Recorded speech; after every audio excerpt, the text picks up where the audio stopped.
اللہ الرحمن الرحیم۔ خواجہ غریب نواز جب نئے نئے آئے نا اجمیر شریف میں تو خیمہ لگایا ہوا تھا خواجہ غریب نواز نے۔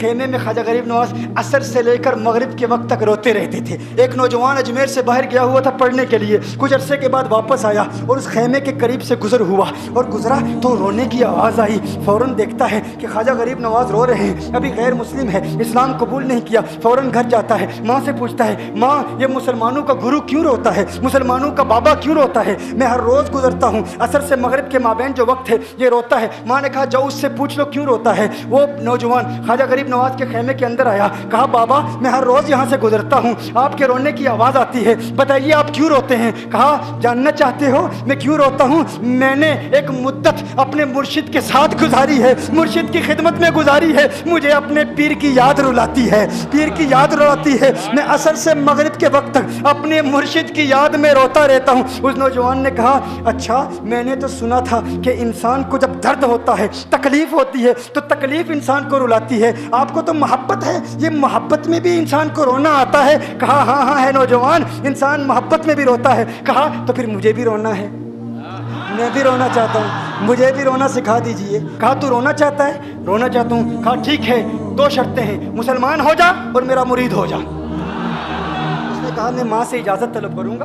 ماں کے پاس گیا اجازت لینے کے لیے، ماں نے کہا تو ضدی ہے، جب تو ارادہ کر لیتا ہے، جو ارادہ کرتا ہے تو پورا کرتا ہے، جا جو کرنا چاہتا ہے کر لے۔ خواجہ غریب نواز کے بارگاہ میں حاضر ہوا، عرض کرتا ہے بابا میں پھر مسلمان ہونا چاہتا ہوں، مجھے مرید کر لیجئے۔ خواجہ غریب نواز نے مرید کر لیا، خواجہ غریب نواز کا مرید ہو گیا۔ اب خواجہ غریب نواز نے کہا اب وقت سارا میرے ساتھ گزرے گا، ناشتے کے وقت خواجہ غریب نواز کے ساتھ، سحری کے وقت خواجہ غریب نواز کے ساتھ، سحر کے وقت خواجہ غریب نواز کے ساتھ، پورا دن اسے خواجہ غریب نواز کے قرب کی کچھ ایسی عادت ہو گئی، خواجہ غریب نواز کا دیوانہ ہو گیا، ان کا عاشق ہو گیا۔ کچھ عرصہ گزرا، خواجہ غریب نواز نے فرمایا اب تیرے لیے 3 دن کی چھٹیاں ہیں، 3 دن کے لیے چھٹیاں ہیں، 3 دن کے لیے چلا جا۔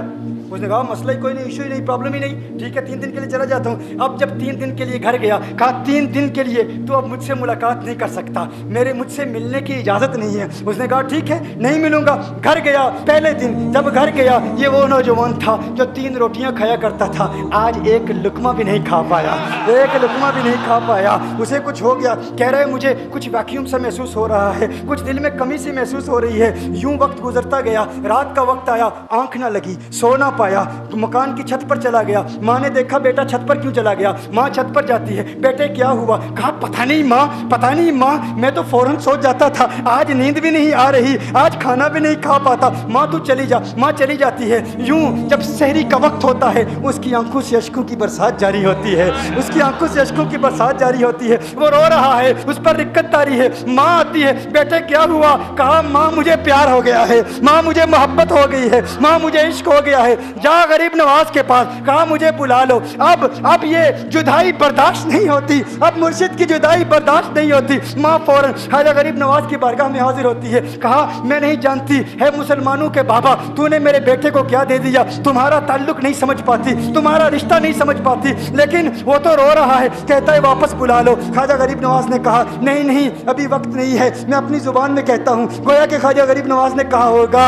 ابھی تو ابتدائی عشق ہے، روتا ہے کیا، آگے دیکھ ہوتا ہے کیا۔ تیری تمنا تھی، تیری خواہش تھی کہ محبت میں رونے کی عادت ہو جائے، ابھی تو ابتدا ہے۔ ماں کو واپس بھیج دیا، کہا واپس چلی جا، اسے کہا ابھی اجازت نہیں ہے، وہ واپس چلی جاتی ہے، بیٹے کو بتاتی ہے کہ ہے میرے بیٹے وہ تو اجازت نہیں دے رہا۔ کہا ماں سن لے، اب اگر نہ بلایا تو میں مر جاؤں گا، یہ محبت مجھے مار ڈالے گی۔ ماں اگر مجھے زندہ دیکھنا چاہتی ہے تو میرے مرشد کو راضی کر لے، میرے مرشد کو بتا دے اب یہ جدائی برداشت نہیں کر سکتا۔ ماں فوراً غریب نواز کی بارگاہ میں حاضر ہوتی ہے، کہا ہے غریب نواز کرم فرمائیے، مجھ ماں کی تمنا ہے، مجھ ماں کی آرزو ہے، وہ مر جائے گا۔ کہا ماں کی تمنا ہے، تیری بات مانتا ہوں، جا اسے واپس بھیج دے۔ وہ فوراً بھاگتا ہوا خواجہ غریب نواز کی بارگاہ میں حاضر ہوتا ہے۔ اس وقت خواجہ غریب نواز اپنے مریدوں کو درس دے دے رہے ہیں، ایک مجمع لگا ہوا ہے، وہ فوراً خواجہ غریب نواز کے دروازے پر کھڑا ہوتا ہے اور پھر مرید یہ منظر دیکھ رہے ہیں، خواجہ غریب نواز کو دیکھتا ہے، خواجہ غریب نواز اسے دیکھتے ہیں۔ اور میں نے کہا تھا نا نگاہ مست ملائی تو میں پلا کے اٹھے، جہاں وہ بیٹھ گئے میں قدا بنا کے اٹھے۔ خواجہ غریب نواز نے اس کی آنکھوں سے آنکھیں ملائی اور پوچھا اب پتہ چلا محبت میں رونا کیسے آتا ہے، اب پتہ چلا۔ اس نے کہا ہے غریب نواز کرم فرمائیے، فوراً غریب نواز کو پکارتا ہوا غریب نواز کے قدموں میں آ گرا، غریب نواز کے قدموں سے لپٹ گیا۔ اب مریدین اس منظر کو دیکھ رہے ہیں اور حیران ہو رہے ہیں کہ صرف وہ مرید ہی نہیں رو رہا، سارے مرید رو رہے ہیں، اس پیار کے رشتے کو دیکھ رہے ہیں۔ اور پھر ایک عجیب و غریب منظر، خواجہ غریب نواز نے کہا آج رات تو نے کھانا کھایا تھا؟ کہا نہیں کھایا تھا، نہیں کھایا تھا۔ خواجہ غریب نواز نے فرمایا میں نے بھی نہیں کھایا تھا، میں نے بھی نہیں کھایا تھا، میں نے بھی نہیں کھایا تھا۔ پھر خواجہ غریب نواز نے فرمایا آج رات سویا تھا؟ کہا نہیں سویا تھا۔ کہا آنکھ مجھے بھی نہیں لگی، نیند مجھے بھی نہیں آئی۔ یہ منظر سب مرید دیکھ رہے ہیں، وہ مرید بھی رو رہا ہے اور خواجہ غریب نواز کی آنکھوں میں اشکوں کی برسات جاری ہے۔ یہ وہ رونے والوں کا مقام ہے۔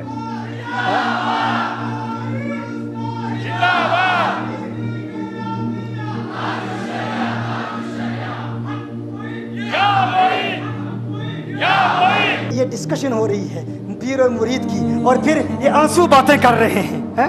میری داستان حسرت وہ سنا سنا کے روئے، میری داستان حسرت وہ سنا سنا کے روئے، میرے آزمانے والے مجھے آزما کے روئے۔ کوئی ایسا اہل دل ہو کہ فسانہ ہے محبت میں اسے سنا کے روؤں، وہ مجھے سنا کے روئے۔